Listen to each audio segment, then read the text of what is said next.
దేవుని నామమునకు మహిమ కలుగును గాక. ప్రభునందు ప్రియులరా, మన ప్రభువు రక్షకుడునైన క్రీస్తు యేసు పరిశుద్ధ నామములో మీ అందరికీ శుభములు. 12వ తేదీ సెప్టెంబర్ మాసము 2025 సంవత్సరం. ఈరోజు దేవుడు నిన్ను ప్రేమించి నీకిస్తున్న అద్భుతమైన వాగ్దానం.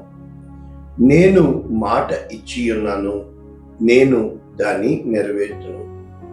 నేను మాట ఇచ్చి ఉన్నాను, నేను దాన్ని నెరవేర్చును. ఎహెజ్కేలు గ్రంథము 36వ అధ్యాయము 36వ వచనం.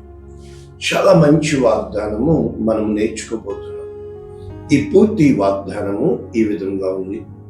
అప్పుడు యెహోవానైన నేను పాడైపోయిన స్థలములను కట్టువాడననియు, పాడైపోయిన స్థలములలో చెట్లను నాటువాడననియు మీ చుట్టూ శేషించిన అన్యజనులు తెలుసుకుందురు. యెహోవానైన నేను మాట ఇచ్చినాను, నేను దానిని నెరవేర్చును. ఇది పూర్తి వచనం. ఒకసారి New Living Translation Ezekiel chapter 36 verse 36 మనము చూసి వాక్యపు లోతుల్లోనికి వెళ్ళిపోతే, then the surrounding nations that survive will know that I, the Lord, have rebuilt the ruins and replanted the wasteland, for I, the Lord, have spoken and I will do what I say. ఇక్కడ ఏం చెప్పబడుతుందంటే, ఎవరు తెలుసుకుంటారు? చుట్టూ ఉన్న అన్యజనులు, శేషించిన ప్రజలు. అంటే దేవుడు ఏ కార్యము చేసినా కూడా ప్రజలకి సాక్ష్యంగా పెడుతూ ఉంటాడు. ఒక్క మాటలో చెప్పాలంటే, ఎర్ర సముద్రం దగ్గరికి తీసుకెళ్లి ఆపు చేసిన వాడు దేవుడు.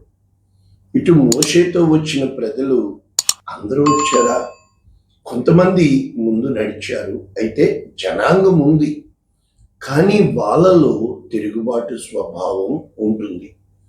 ఈలోపు దేవుడు మహిమ తెచ్చుకోవడానికి అక్కడ ఫరో సైన్యాన్ని తిరిగి వెనక తరిమేటట్టు చేస్తాడు. అంటే తన నామమునకు మహిమ తెచ్చుకొనుటకు, దేవుడు సమస్తము చేయుటకు సామర్థ్యం కలిగిన వాడు. కాబట్టి దేవుడు తన దేవుడు, లేకపోతే దేవుడు నీకు దేవుడు అని నీవు గుర్తించుటకు, నీ జీవితంలో జరిగే ప్రతి కార్యములో కూడా దేవుని హస్తము నీకు ఆయన పదే పదే నీవు గ్రహించున్నట్లుగా తెలియపరుస్తూ ఉంటాడు. అందుకనే ఆయన నామము మహిమ నిమిత్తం మాత్రమే. కనుక ఒక్కటే మాట మనతో దేవుడు చెప్పేది పదే, నీవు నమ్మిన ఎడల దేవుని మహిమ చూస్తావు. అంటే నువ్వు చేయవలసిన పని ఏమీ ఉండదు. ఎలా చెప్తున్నాడు నమ్మకం అనేది? నీవు తిరిగి వచ్చి ఓరకనే నమ్ముకొనుట వలన నీకు కార్యము కలుగు. అంటే మనము మన అందరి జీవితాల్లో కూడా 3 మెట్లు ఉంటాయి. మొదటి మెట్టు ఏంటి అంటే, మనము పెరిగి పెద్దవారమై ఒక ఆశ కలిగి ఉంటాం. అన్నీ బాగున్నాయి అనిపిస్తుంది. ఇది మొదటి స్టేజ్ అందరి జీవితాల్లో. ఆ తరువాత మొత్తము నేల మట్టుకు సాగిల పడిపోయేటట్టు చేస్తాడు. ప్రతి ఒక్కరికి జీవితంలో ఈ 2వ భాగం ఉంటుంది. ఆ తర్వాత 3వ భాగం తిరిగి ప్రతి ఒక్కరిని ఆయన లేపుతాడు. అయితే ఈ లేపడము అనేది చాలా మంది, అంటే ఈ దేవుణ్ణే అని కాదు, ప్రతి ఒక్కరికి ఫ్రీ చాయిస్ ఇస్తాడు. అయితే ఆ కూలిపోయిన, కృంగిపోయిన, విరిగిపోయిన, పడిపోయిన స్థితిలో నీవు ఎవరి మీద దృష్టి ఉంచావో దాని మీద ఆయన తిరిగి కడతాడు. కనుక అందులో యూదుడని, గ్రీసు దేశస్థుడని, అన్యుడని, సున్నతి పొందినవాడని ఏమీ లేదు. ప్రతి ఒక్కరి జీవితంలో ఈ 3 స్థితుల గుండా మనము ప్రయాణించాలి. ఇంకా చెప్పాలి అంటే, నిద్రలేని రాత్రులు, కంటి నిండా అన్నం ఉన్నా కూడా తినలేని బుద్ధి, అలాగే చక్కటి ఏసీ డల్ల పరుపులున్న నిద్ర పట్టని స్థితి, అందరూ ఉన్నా నీవు ఒక్కరివి ఒంటరివైపోయిన స్థితి. ఇటువంటి పరిస్థితుల గుండా వెళ్ళడానికి కారణం ఏంటంటే నీలో ఉన్న ఆత్మ మొరపెడుతూ ఉంటుంది, వేదన చెందుతూ ఉంటుంది. కనుక ఆ దుఃఖము ఎంతగా ఉంటుంది అంటే చాలాసార్లు పైకి బ్రతికేస్తూ ఉంటాం, కానీ మనకి ఏదో పోగొట్టుకున్న అనుభవం, ఏదో తెలియని బాధ, ఏదో తెలియని దిగులు మనల్ని కృంగదీస్తూ ఉంటుంది. ఈ యెహెజ్కేలు గ్రంథంలో మరి వాళ్ళు చెరపట్టబడినప్పుడు ఆ చెరలోకి వెళ్ళిపోయి వారి కాళ్ళకి బంధాలు, వారి చేతులకి సంఖ్యలు, స్వతంత్రం అనేది తిరిగి మర్చిపోయి చాలామంది మన జీవితంలో నేను చెప్పిన 3 స్థితుల్లాగానే కలసిరాని కాలము మన కాళ్ళకు బంధమైపోయి ఎటు వెళ్ళాలో దిక్కుతోచని స్థితిలో నా అనుకున్న వాళ్ళు అందరూ నిన్ను వదిలిపెట్టినప్పుడు గుండెలు బాదుకొని నువ్వు ఏడ్చే స్థితిలో దేవుడు ఇక్కడ చెప్పుతున్న ఈ వాగ్దానము రిస్టోరేషన్ ఆఫ్ ఇజ్రాయెల్. ఇటువంటి వాగ్దానాలు యెషయా గ్రంథము, ఇర్మియా గ్రంథము, యెహెజ్కేలు గ్రంథం నిండా మనం ఎందుకు చూస్తున్నామంటే వీళ్ళు చెరలోకి వెళ్ళి ఉన్నారు. అప్పుడు దేవుడు తన ప్రవక్తల ద్వారా వారిని ధైర్యపరిచే వాగ్దానాలు ఇవ్వడమే కాకుండా మన సంఘం యొక్క దర్శనము యెషయా 49:8 ప్రకారము మనము అంటే దేవుని యొక్క వాక్యము నిన్ను సేవకి పిలిస్తే మొట్టమొదట నీకు రూట్ వర్డ్ దేవుడు ఇస్తాడు. ఆ రూట్ వర్డ్ ఏంటంటే బంధకాలలో ఉన్న వారిని దేవుడు నీ యొద్దకు తీసుకొస్తాడు, బంధింపబడిన వారిని దేవుడు తీసుకొస్తాడు. యెహోవా అనుకూల సమయమందు నీ మొర ఆలకించితిని. ఈ వాగ్దానాలు కొరింథీయులకు రాసిన 2వ పత్రిక 6వ అధ్యాయం 1వ వచనం నుంచి పౌలు ఎత్తిపెట్టి రాస్తూ ఉంటాడు. అయితే దేనికి ఆలకిస్తాడు, ఎలా చెప్పుతున్నాడు? రక్షణ దినమందు నేను నీకు ఉత్తరం ఇచ్చి, అయితే నీవు ప్రార్థన చేసిన ప్రతి ప్రార్థనలు కూడా ఆయన దగ్గర ఫైల్ అప్ అవుతూ ఉంటాయి. అయితే ద డే ఆఫ్ సాల్వేషన్ ఆయన కార్యం చేస్తాడు. అంటే నియమింపబడిన దినము వచ్చే వరకు ఆయన ఎదురు చూస్తూ ఉంటాడు. ఉదాహరణకి ఒక్క మాటలో ఆలస్యమే చేస్తాడు దేవుడు, కానీ మనము అనుకున్న సమయంలో దేవుడు రాడు, తన నిర్ణయ కాలంలో వస్తాడు. ఎలాగా? మనకందరికీ లాజరు కథ తెలుసు కదా. ఏమని? చనిపోయి 4 రోజులైంది, ఆయన రాలా. ఎందుకు వచ్చాడు ఇప్పుడు వచ్చి ఏం చేస్తావు అని అడిగారు. కంపు కొడతాడు, అంతా అయిపోయాక ఇప్పుడు జీవనం అంతా అయిపోతుంది, ఈలోపు చేతులు జారిపోతాయి, అన్ని సర్వనాశనం అయిపోద్ది, ఎక్కడ వాళ్ళు అక్కడ సెట్ అయిపోతారు. అప్పుడు దేవుడు వస్తాడు, లాజరు బయటికి రా, ఆయన నామానికి మహిమ తెచ్చుకుంటాడు. రెండవ చెప్పున ఇశ్రాయేలీయుల్ని అందరినీ విడిపించి తీసుకొచ్చాడు మోషే. అయితే కొండ మీదకి వెళ్తాడు, 40 దివారాత్రులు ఉండిపోతాడు. కింద ప్రజలు ఎదురు చూస్తారు, మోషే రాడు.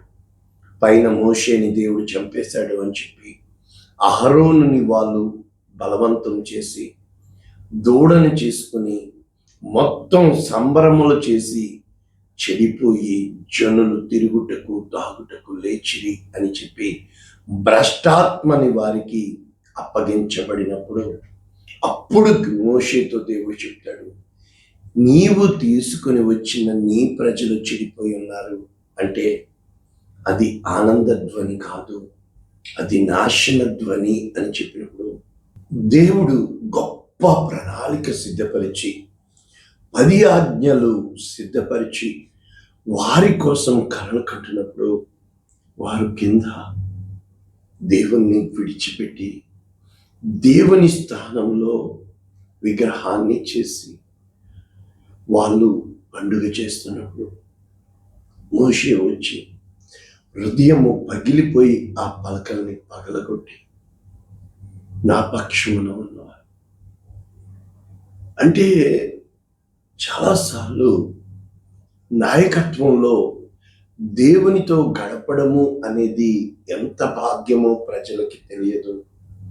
మమ్మల్ని విడిచిపెట్టి వెళ్ళిపోయాడు అన్న భ్రమలో ప్రజలు బ్రతుకుతారు.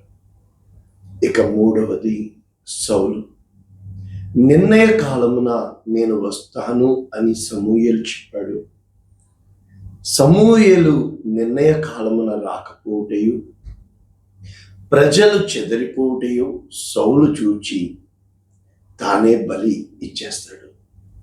వెంటనే సమూయేలు వస్తాడు. నువ్వెందుకు చేశావు? నేను సేవకుని ఏర్పరచుకున్నాను, నిన్ను రాజుగా నియమించాను తప్ప యాజకునిగా కాదు. నీవు చేయకూడని కార్యం నువ్వెందుకు చేశావు? రాజ్యము నీ యొద్ద నుండి తీసివేస్తావు. దేవునికి మన కాలగతులు ఆయన వశంలో ఉన్నాయి. ఎప్పుడు ఏమి చేయాలో దేవునికి తెలుసు. ఎవరు కాదన్నా, ఎవరు లేదన్నా ఆయన జుట్టు పట్టి ఈడ్చుకొస్తాడు. నా జీవితంలో ఎన్నో సాక్ష్యాలు ఉన్నాయి. ఆయన మహిమ నిమిత్తము ఆయన చేస్తాడు. పారిపోవాలనుకున్నా కూడా ఆయన డోర్లు తాళాలేసి కాదు, తెరిచే ఉంటాయి, కానీ నీవు కదలలేకుండా చేస్తాడు. ఒక్కసారి దేవుడు నీ పట్ల గొప్ప ప్రణాళిక కలిగి ఉన్నాడు అంటే వెనక్కి తిరిగి చూడు, ఏ విధముగా దేవుడు నిన్ను నడిపించాలనుకుంటున్నాడు. అందరూ నిన్ను వదిలేసేటట్టు చేస్తాడు. కారణం మన యొక్క సంఘము యొక్క దర్శనం. బయలు వెల్లుడి అని బంధించబడిన వారితోనూ, బయటకు రండి అని చీకటిలోనున్న వారితో చెప్పచ్చు. దేశమును చక్కపరిచి పాడైన స్వాస్యము పంచిపెట్టుటకు ప్రజలకు నిబంధనగా. అంటే పాడైపోయింది ఒకసారి అవుతుందా? పదే పదే పాడైపోతూ ఉంటాం. పదే పదే కాళ్ళు కడుక్కోవాలి. ఒకసారి ఉదయం కాఫీ తాగో, మళ్ళీ సాయంత్రం తాగాలనిపిస్తుంది. చచ్చిపోయే వరకు, అంతము వద్దకు సహించువాడు ధన్యుడు. మట్టిలో కలిసే వరకు మనము పట్టుకున్న దాన్ని స్థిరంగా పట్టుకోవాలి. ఏ రోజునైతే మన జీవితము దేవునికి విలువైనదిగా మనము గ్రహించగలుగుతాము. ఈ యెహెజ్కేలు 36వ అధ్యాయము చాలా చక్కగా మొదటి వచనం నుంచి ఈ విధముగా, నరపుత్రుడా, ఎవరికి చెప్పమంటున్నాడు? That land. ఎందుకని? ఆ భూమి మొట్టమొదట ఆదాము కొరకు ఎప్పుడైతే ఆ పండు తినొద్దన్నాడో, ఆ ఏదేను తోట మొర్రపెట్టింది. ఏదేను తోట పాడైపోయింది, పంపించేశాడు బయటికి. పాపంతో నింపబడింది, కలల కన్న తోట. రెండవది, హేబెలు రక్తము నేల నుండి మొర్రపెట్టింది, నేల నుండి పంపించేశాడు కయ్యిన్ని. మూడవది, ఇలా ఆలోచిస్తే ఏ ల్యాండ్ అయితే మొర్రపెట్టిందో ఆ ల్యాండ్ ఇది. ఇశ్రాయేలు పర్వతములకు, పర్వతములారా ఏమంటున్నాడు? ప్రభువైన యెహోవా సెలవిచ్చినది.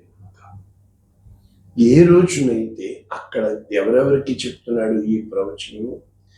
మీరు నశించిపోయారు, పాడైపోయారు, ఇంకా మీ బ్రతుకు అయిపోయి అన్యజనులకు ఇలాగ దొప్పుడు సమయపోయారే. అయితే ఏమంటున్నాడు? పర్వతములతోనూ, కొండలతోనూ, వాగులతోనూ, లోయలతోనూ, పాడైపోయిన స్థలములతోనూ, నిర్జనమైపోయిన పట్టణములతోనూ ఏమంటున్నాడు తెలుసా?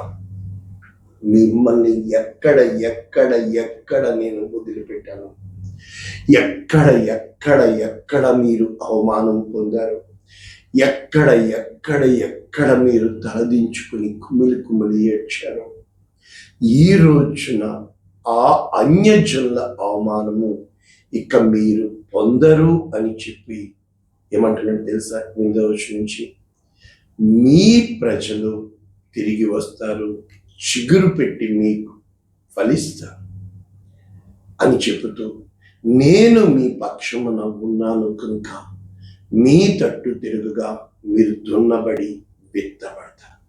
అప్పుడు మానవ జాతిని, ఇశ్రాయేలీయులను, పశువులను, జంతువులను, సమస్తమును, ఇది మనుష్యులను, పశువులను విస్తరింపచేసి అభివృద్ధి పొందించి మునుపటి కంటే అధికమైన మేలు నేను కలుగ చేస్తాను.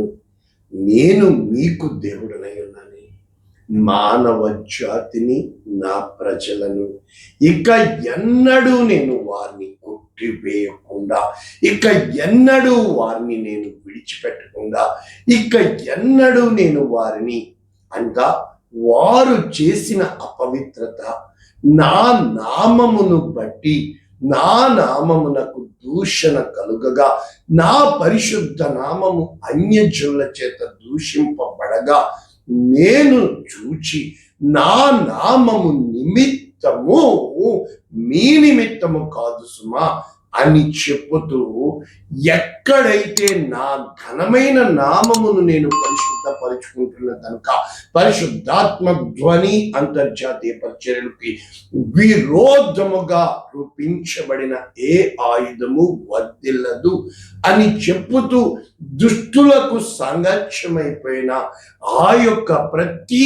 విషయములో కూడా దేవుడు నేను ఉన్నవాడను అనువాడనని చెప్పి విడిపించి తీసుకుని వచ్చి అపవిత్రత అంతా కడిగి వేసి నూతన హృదయము, నూతన స్వభావము, నూతన ఆత్మ మీకు ఇచ్చి ఆ యొక్క హృదయములో ఆత్మ పరితాపము చెందినంతగా ఏంటి మేము ఇలాగ చేశాము అని చెప్పి గుండె పగిలి ఏడ్చినప్పుడు ఇక కరువు, నింద అని రాకుండా భూమికి ఆజ్ఞాపించి, సమస్తమునకు ఆజ్ఞాపించి దేవుడే దేవుడై ఉన్నాడని, ఈ పాడైపోయిన ఏ స్థలములైతే ఇక పనికి రావు అన్నారో ఆ పాడైపోయిన భూమి ఏదేను వలె, అంటే మొట్టమొదట ఏదేను మొరపెట్టింది కదా పాపం కోసం, రెండవది భూమి మొరపెట్టింది కదా, మూడవది ఇలాగ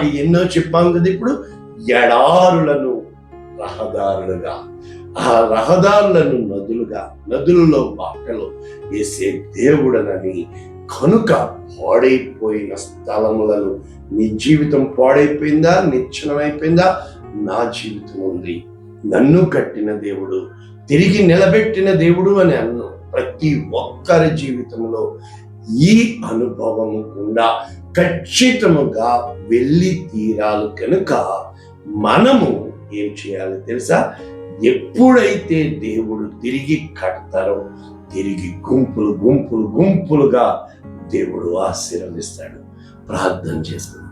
పరిశుద్ధుడా, ప్రేమ కలిగిన నీవు మాట ఇచ్చావు, ఇచ్చిన వాడెవరు లేని వాటిని ఉన్నట్టుగా మృతులను సజీవులుగా చేసే దేవుడు, ఎడారులను నదులుగా, నదులు రహదారులుగా, నింపబడిన వాగ్దానము ఖచ్చితమని, నిబంధన స్థిరమని, ఎన్నడూ నీవు కొట్టివేయని గొప్ప సేవా పరిచయం ఇచ్చావని, ఈ వాక్యము అనేక మందికి షేర్ చేసే విధంగా చేస్తున్నామని యేసు శ్రేష్టమైన నామమున ఒక్కొక్కరిని దీవిస్తున్నాము తండ్రి. ఆమేన్. God bless you all. దేవుడు దీవించు.